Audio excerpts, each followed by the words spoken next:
ନମସ୍କାର ବନ୍ଧୁଗଣ, ଜୟ ଜଗନ୍ନାଥ। ଆଶା କରୁଛି ଆପଣମାନେ ଭଲରେ ଥିବେ। ବନ୍ଧୁଗଣ, ଆପଣମାନେ କ'ଣ ଜାଣନ୍ତି ଦେବଦେବ ମହାଦେବଙ୍କର ସବୁଠାରୁ ପ୍ରିୟ ଭକ୍ତ କିଏ? ସେ ଦେବତା ନୁହନ୍ତି, ସେ ହେଉଛନ୍ତି ଦୈତ୍ୟଗୁରୁ ଶୁକ୍ରାଚାର୍ଯ୍ୟ। ଆଉ ସେହି ଶୁକ୍ରାଚାର୍ଯ୍ୟ ହେଉଛନ୍ତି ଆପଣଙ୍କ ରାଶି ଅର୍ଥାତ୍ ତୁଳା ରାଶିର ଅଧିପତି। ବନ୍ଧୁଗଣ, 2026 ମସିହାର ମହାଶିବରାତ୍ରି କୌଣସି ସାଧାରଣ ତିଥି ନୁହେଁ। ଏହା ତୁଳା ରାଶିର ବ୍ୟକ୍ତିମାନଙ୍କ ପାଇଁ ଏକ ଏମିତି ମହାସଂଯୋଗ ନେଇ ଆସୁଛି ଯାହା ବିଗତ 30 ବର୍ଷ ଭିତରେ ଆପଣ ଅନୁଭବ କରିନଥିବେ। ଯଦି ଆପଣଙ୍କ ଜୀବନରେ ସମ୍ପର୍କ ଭାଙ୍ଗି ଯାଉଛି, ପକେଟରେ ପଇସା ରହୁନି କିମ୍ବା ମନ ଅଶାନ୍ତ ରହୁଛି, ତେବେ ଏହି ଭିଡ଼ିଓଟି ଆପଣଙ୍କ ପାଇଁ ଏକ ସଞ୍ଜୀବନୀ ସାବ୍ୟସ୍ତ ହେବ। ଆଜି ମୁଁ ଆପଣଙ୍କୁ ଶାସ୍ତ୍ରର ସେହି ଗୁପ୍ତ ରହସ୍ୟ କହିବି ଯେଉଁଥିରେ ମହାଦେବଙ୍କୁ କେବଳ ଗୋଟିଏ ଚମତ୍କାରୀ ଜିନିଷ ଅର୍ପଣ କରି ଆପଣ ନିଜ ଦୁର୍ଭାଗ୍ୟକୁ ସୌଭାଗ୍ୟରେ ବଦଳାଇ ପାରିବେ। ତେବେ ଚାଲନ୍ତୁ ମହାକାଳଙ୍କ ନାମ ନେଇ ଆରମ୍ଭ କରିବା ଆଜିର ଏହି ମହାଜାଗରଣ ଯାତ୍ରା। ବନ୍ଧୁଗଣ, ଆପଣ ହୁଏତ ଭାବୁଥିବେ ମୁଁ କାହିଁକି କହୁଛି ଯେ ତୁଳା ରାଶି ଉପରେ ଶିବଙ୍କର ବିଶେଷ କୃପା ରହିଛି। ଏହା ପଛରେ ଏକ ପୌରାଣିକ କାରଣ ଅଛି। ଆପଣଙ୍କ ରାଶିର ମାଲିକ ହେଉଛନ୍ତି ଶୁକ୍ର। ପୁରାଣ ଅନୁସାରେ କେବଳ ଶୁକ୍ରାଚାର୍ଯ୍ୟ ହିଁ ଭଗବାନ ଶିବଙ୍କୁ ତପସ୍ୟା କରି ମୃତ ସଞ୍ଜୀବନୀ ବିଦ୍ୟା ପାଇଥିଲେ। ତେଣୁ ତୁଳା ରାଶିର ଲୋକମାନେ ଯେତେବେଳେ ହୃଦୟରୁ ଶିବଙ୍କୁ ଡାକନ୍ତି, ଭୋଳାନାଥ ଆପଣମାନଙ୍କ ଡାକ ଶୀଘ୍ର ଶୁଣନ୍ତି। ତୁଳା ରାଶିର ଚିହ୍ନ ହେଉଛି ତରାଜୁ ବା ସନ୍ତୁଳନ। ଆଉ ଶିବ ହେଉଛନ୍ତି ସେହି ଦେବତା ଯିଏ ସଂସାର ଏବଂ ସନ୍ନ୍ୟାସ ଭିତରେ ସନ୍ତୁଳନ ରଖନ୍ତି। କିନ୍ତୁ ଆପଣମାନଙ୍କ ସମସ୍ୟା କ'ଣ ଜାଣନ୍ତି?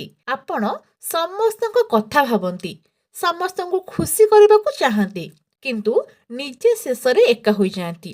2026 ମହାଶିବରାତ୍ରିରେ ଶିବ ଆପଣଙ୍କୁ ସେହି ଏକାକୀପଣରୁ ମୁକ୍ତି ଦେବାକୁ ଯାଉଛନ୍ତି। ଆସନ୍ତୁ ଜାଣିବା ଏ ବର୍ଷ ଫେବୃଆରୀ 15 ତାରିଖ ରବିବାର ଦିନ ପଡ଼ୁଥିବା ମହାଶିବରାତ୍ରି ପାଇଁ ତୁଳା ରାଶିର ବ୍ୟକ୍ତିମାନେ କେଉଁ ସ୍ୱତନ୍ତ୍ର ସାମଗ୍ରୀ ପ୍ରସ୍ତୁତ କରିବେ। ମନେ ରଖନ୍ତୁ, ଆପଣଙ୍କ ରାଶି ପାଇଁ ସୁଗନ୍ଧ ଏବଂ ଶ୍ଵେତବର୍ଣ୍ଣ ଅର୍ଥାତ୍ ଧଳା ରଙ୍ଗ ସବୁଠାରୁ ଗୁରୁତ୍ୱପୂର୍ଣ୍ଣ। ପ୍ରଥମରେ ସୁଗନ୍ଧିତ ଦ୍ରବ୍ୟ। ତୁଳା ରାଶିର ଲୋକମାନେ ପୂଜା ଥାଳିରେ ଏକ ଭଲ ସୁଗନ୍ଧିତ ପୁଷ୍ପ ରଖନ୍ତୁ ଏବଂ ଶିବଙ୍କୁ ସୁଗନ୍ଧିତ ପୁଷ୍ପ ଅର୍ପଣ କରିବା ଦ୍ୱାରା ଶୁକ୍ର ଗ୍ରହ ମଜବୁତ ହୁଏ। ଦ୍ୱିତୀୟରେ ଧଳା ଫୁଲ। ମନ୍ଦାର କିମ୍ବା ରଙ୍ଗୀନ ଫୁଲ ବଦଳରେ ଆପଣ ମଲ୍ଲି ଫୁଲ, ଧଳା କନିଅର କିମ୍ବା ଦୁଦୁରା ଫୁଲ ବ୍ୟବହାର କରନ୍ତୁ। ତୃତୀୟରେ ପଞ୍ଚାମୃତ। କ୍ଷୀର, ଦହି, ଘିଅ, ମହୁ ଏବଂ ଶର୍କରା, କିନ୍ତୁ ଆପଣଙ୍କ ପାଇଁ ଦହି ଏବଂ ଶର୍କରା ସବୁଠାରୁ ମୁଖ୍ୟ। ଚତୁର୍ଥରେ ବେଲପତ୍ର। 11ଟି ବେଲପତ୍ରରେ ଧଳା ଚନ୍ଦନରେ ଓମ୍ ଲେଖି ପ୍ରସ୍ତୁତ ରଖନ୍ତୁ। ସତର୍କତା ରୁହନ୍ତୁ, ଭୁଲରେ ବି ହଳଦୀ କିମ୍ବା କୁଙ୍କୁମ ଶିବଲିଙ୍ଗରେ ଲଗାଇବେ ନାହିଁ। ଏହା ତୁଳା ରାଶି ପାଇଁ ଅଶୁଭ ଫଳ ଦେଇପାରେ। ଜାଗର ଓଷାର ଅସଲ ଫଳ ମିଳେ 4 ପ୍ରହର ପୂଜାରୁ। ତୁଳା ରାଶିର ଜାତକମାନେ କେଉଁ ପ୍ରହରରେ କ'ଣ ଅର୍ପଣ କରିବେ ତାହା ଖୁବ୍ ଗୁରୁତ୍ୱପୂର୍ଣ୍ଣ। ଏହାକୁ ଟିପି ରଖନ୍ତୁ। ପ୍ରଥମ ପ୍ରହର ଅର୍ଥାତ୍ ସନ୍ଧ୍ୟା 6ଟାରୁ ରାତି 9ଟା। ଏହି ସମୟରେ ଶିବଲିଙ୍ଗକୁ ପଞ୍ଚାମୃତରେ ସ୍ନାନ କରାନ୍ତୁ, କିନ୍ତୁ ଏଥିରେ ଟିକିଏ ଅଧିକ ପରିମାଣର ଦହି ମିଶାନ୍ତୁ। ଦହି ଆପଣଙ୍କ ଜୀବନରେ ସ୍ଥିରତା ଆଣିବ। ମନ ଯେଉଁ ଏଣେତେଣେ ଦୌଡ଼ୁଛି ତାହା ଶାନ୍ତ ହେବ। ମନ୍ତ୍ର ଜପ କରନ୍ତୁ, ଓମ୍ ହ୍ରିଂ ଈଶାନାୟ ନମଃ। ଦ୍ୱିତୀୟ ପ୍ରହର ରହିଛି ରାତି 9ଟାରୁ 12ଟା। ଏହା ହେଉଛି ତୁଳା ରାଶି ପାଇଁ ସବୁଠାରୁ ଗୁରୁତ୍ୱପୂର୍ଣ୍ଣ ସମୟ। ଏହି ସମୟରେ ଶିବଙ୍କୁ ଆଖୁ ରସରେ ଅଭିଷେକ କରନ୍ତୁ। ଯଦି ଆଖୁ ରସ ନ ମିଳେ ତେବେ ପାଣିରେ ଚିନି ବା ମିଶ୍ରି ଗୋଳାଇ ଅର୍ପଣ କରନ୍ତୁ। ଏହା ଆପଣଙ୍କ ଆର୍ଥିକ ସମସ୍ୟା ଦୂର କରିବ ଏବଂ ଲକ୍ଷ୍ମୀ ପ୍ରାପ୍ତି ହେବେ। ତୃତୀୟ ପ୍ରହର ରହିଛି ରାତି 12ଟାରୁ ଭୋର 3ଟା। ଏହି ସମୟରେ ଘିଅ ଏବଂ ମହୁ ମିଶାଇ ଅଭିଷେକ କରନ୍ତୁ। ତୁଳା ରାଶିରେ ଲୋକଙ୍କର ଶତ୍ରୁ କମ୍ ଥାଆନ୍ତି, କିନ୍ତୁ ଈର୍ଷା କରୁଥିବା ଲୋକ ବେଶୀ ଥାଆନ୍ତି। ଘିଅ ଅଭିଷେକ ଦ୍ୱାରା ଆପଣଙ୍କ ତେଜ ବଢ଼ିବ ଏବଂ ବିରୋଧୀମାନେ ଶାନ୍ତ ହେବେ।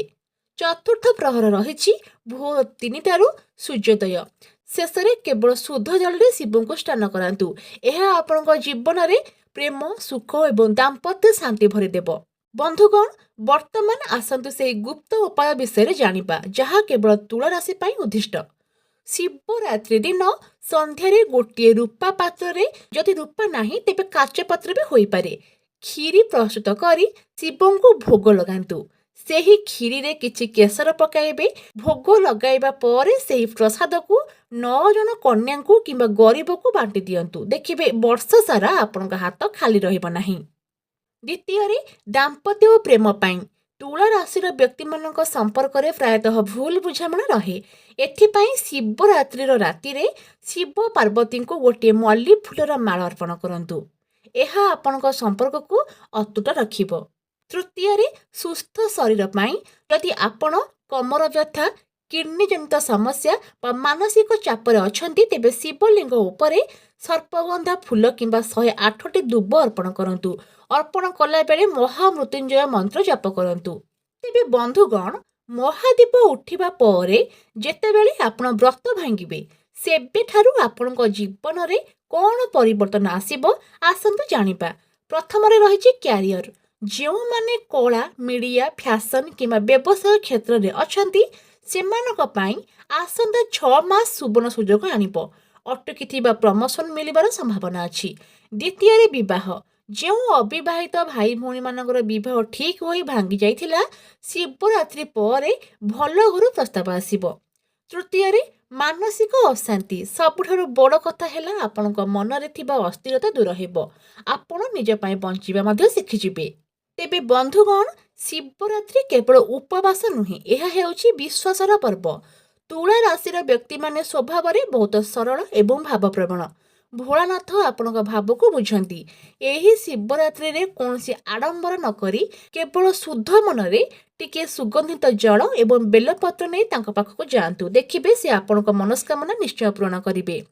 ଯଦି ଆପଣମାନଙ୍କୁ ମୋର ଏହି ଭିଡ଼ିଓଟି ଭଲ ଲାଗିଥାଏ, ତେବେ ଏହି ଭିଡ଼ିଓଟିକୁ ଲାଇକ୍ କରି ସବସ୍କ୍ରାଇବ୍ ମଧ୍ୟ କରନ୍ତୁ ଏବଂ କମେଣ୍ଟ ବକ୍ସରେ ଓମ୍ ନମଃ ଶିବାୟ ଲେଖିବାକୁ ଭୁଲିବେ ନାହିଁ। ଆପଣମାନଙ୍କର ଏହି ଗୋଟେ କମେଣ୍ଟ ମୋ ପାଇଁ ଆଶୀର୍ବାଦ ସଦୃଶ। ଏହି ଭିଡ଼ିଓକୁ ଆପଣମାନଙ୍କ ତୁଳା ରାଶିର ବନ୍ଧୁମାନଙ୍କ ପାଖକୁ ମଧ୍ୟ ସେୟାର କରନ୍ତୁ। ଦେଖା ହେବ ପରବର୍ତ୍ତୀ ଭିଡ଼ିଓରେ। ସେ ପର୍ଯ୍ୟନ୍ତ ରହୁଛି। ଜୟ ଜଗନ୍ନାଥ, ଜୟ ମହାଦେବ।